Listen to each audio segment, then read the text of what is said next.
Yo, what is up, ya gun nuts? Steve coming back at you here on Conservative Bangs. Today I want to talk a little bit about some suppressors and some of the suppressors that I have. Um, what I enjoy most about suppressors and yeah, suppressors, comps. Just going to show you some of the suppressors that I have today. Why I decided to get them. So we'll start with the first two suppressors that I got because I got them both at the same time. I got them both because there's a pretty good deal on the other one. So I just said, screw it, why not? So anyway, this here is the first suppressor that I bought. It is a JK 155 Versa X 30 cal. I got the 30 cal because at the time I had my 300 blackout and my 556, the first 556 I got. And so obviously, being that it's 30 cal, you can shoot 30 caliber rounds and the 556 as well. So that's what was appealing about getting a 30 cal cannon, is that I could shoot anything smaller caliber than 30 caliber. So that's what I did. And, while I was there, there was, my local gun shop had quite a few suppressors, but he had some used suppressors. And the other one I got was the Gemtech G5. So on this, there is the serial number uh, and as well as a date. So I believe this one come out in 2012 or was made in 2012. They are both, just about the same length. I do believe the JK is just a fuzz wider in diameter. Uh, the JK, I can take baffles on and off with this thing. So each one of these here, I can remove to make it smaller if I want, or keep the 6 baffle stack. If you remove baffles, of course, it's not as quiet. Um, I've ran it with 4 baffles, and it's been just fine. I haven't really noticed a difference. I haven't gone any less than 4 baffles, so because the reason you get a suppressor is so it's more quiet. Flash suppression is the reason to run suppressors. Most people run it to just to keep it quiet, and I do the same. But you can also switch out caps. Just untwist it. Boom. New cap. I could add baffles if I had more baffles, but I don't. This can here is made out of aluminum, 7075 T6, I believe. And it is not a full auto rated suppressor, which means exactly that. Full auto. It probably won't last if I had a fully automatic rifle and I'm just hammering away rounds downrange, okay? This is run fine on all of my semi-automatic rifles, and that's pretty much all I have is semi-automatic rifles. I don't shoot crazy fast with it. I can. I just don't. I know what it is. I don't want to break it. It shoots as fast as and does fine as fast as I want to shoot. I did recently get a 308. I put this on my 308, and prior to that, it was just on my 300 blackout. And I never really got too hot. So I slept on a 308. That's a whole nother animal. This thing gets smoking hot. Like all my other suppressors do. It's just what it is, It's essentially catching an explosion in there. You know what I mean? So it's going to get hot. It's going to get really hot. I have suppressor covers. Throw my suppressor cover on there. We're good to go. The G5, the Gemtech G5. This is it. There's no disassembling this. This comes with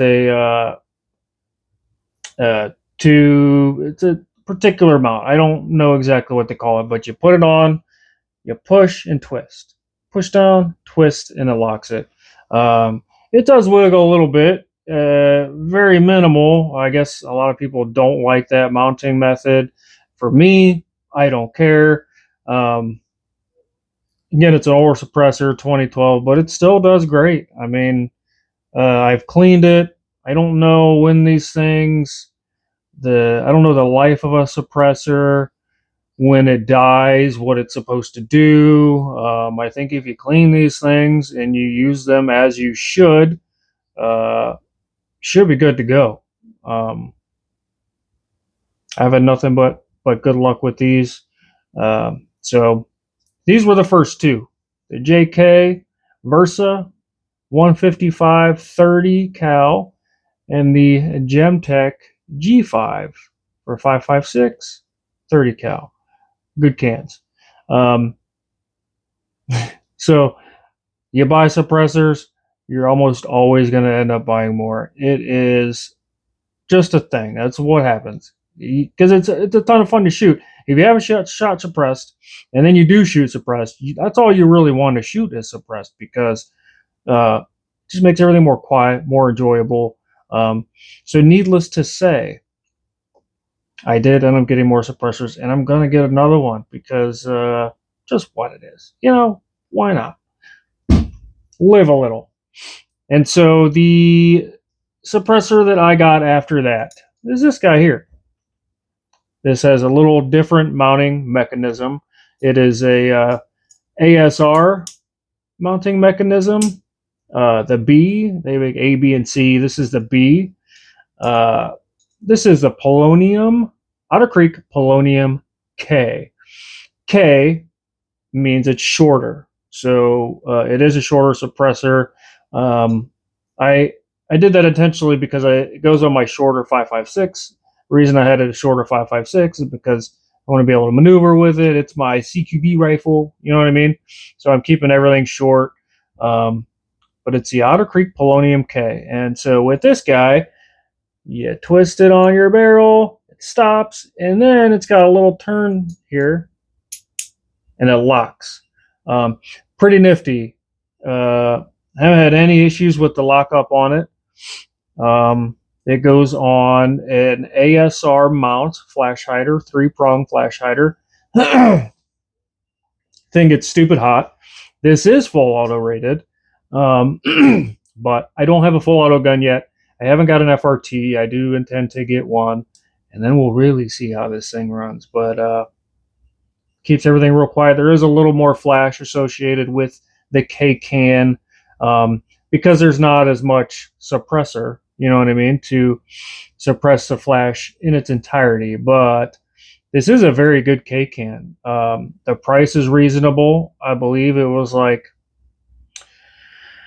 500 to 600 rupees is what I ended up getting for this, or paying for this, brand new. The JK was 400 something rupees. Pretty cheap, but again, it's aluminum. This thing is made out of steel, I believe. But a very good can, my 5.56 can. They make 30 cal cans. They make standard length cans. Otter Creek does. I do, again, intend to get another can. I don't have a full auto 30 cal can. That's the problem. So I can't really rip like I want to with the JK. Don't want to break it. You know what I mean? Um, it's got some little nicks and things. It's already kind of been beat up. I don't know if you can see that. You can. Uh, just taking it off. Sometimes it gets lightweight carbon locked on there when you shoot enough. Um, this one has not got carbon locked, thankfully. I do have a rope wrench uh, so that I don't beat these things up anymore if it does get carbon locked on there. Um, Great little can. And then the most recent purchase is this guy here.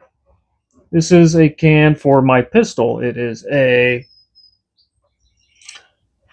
It's another Gemtech Lunar 45, and this also I can make shorter as well. This little top up here, see that? It does unscrew. Maybe we'll do that off camera. So I think YouTube's pretty weird about showing how things are assembled, disassembled, and things of that nature. So I don't want to get yelled at by YouTube for that. So, anyways, here it is apart. This would be the K can or the K length once you remove the baffles. It's only 2 more additional baffles for this that I'm removing. And on the 45 that I run it on, the FNX 45 Tactical, by the way, that gun is made to run suppressed. That is a noticeable difference shooting the K length and the full length Gemtech. Noticeable difference for sure. I prefer to run this thing in the full length because of that. It's a ton of fun, very quiet. For your pistols, these things require a piston, so this bottom unscrews here. Maybe I can do that off camera too for you. Don't get yelled at. And I can get a 9mm piston for this can so that I can run a 9mm through it. So this is the piston. So it goes on here like so. Put together, screw it back on the bottom of your can, and you're good to go. It helps with the recoil because it's so much heavier on the end of your barrel. You need something to help it reciprocate back, and that's what this does. Almost every can on a pistol needs it, but JK does make a really small 9mm can that doesn't, because it's so lightweight. You don't need a piston. You don't need none of that. You just screw it on and get to ripping. So the cap on this bad boy comes off. Yeah, Gemtech Lunar 45. It's a good can as well. And then I also, before I got cans, I was farting around with linear compensators. This is a Call Valley, I believe it's called. This thing is about 4.5 inches long, and I put it on my 9mm PCC. I do have another linear comp on my 9mm PCC. I don't intend to unscrew that or attempt to and show you guys, but it directs all the blast directly forward versus up, down, left, right. So the recoil kind of comes directly back at you. I actually like them. I like running a linear comp on the PCC because the recoil is a little more controllable. You know what I mean? Coming directly back at you versus, up and down. And up and down is, perfectly fine. But yeah, running a linear comp makes things a little more enjoyable, I do believe. So there you guys have it. See if I can't get them all in my hand here. Here they are in all their glories. Once you buy one, you're going to end up wanting to buy more. That's how it is. You talk yourself and be like, oh, I'm just going to be smart and only buy one, so I'll get a 30 cal can to shoot all of my guns, and I'll just swap on and off. No, you won't.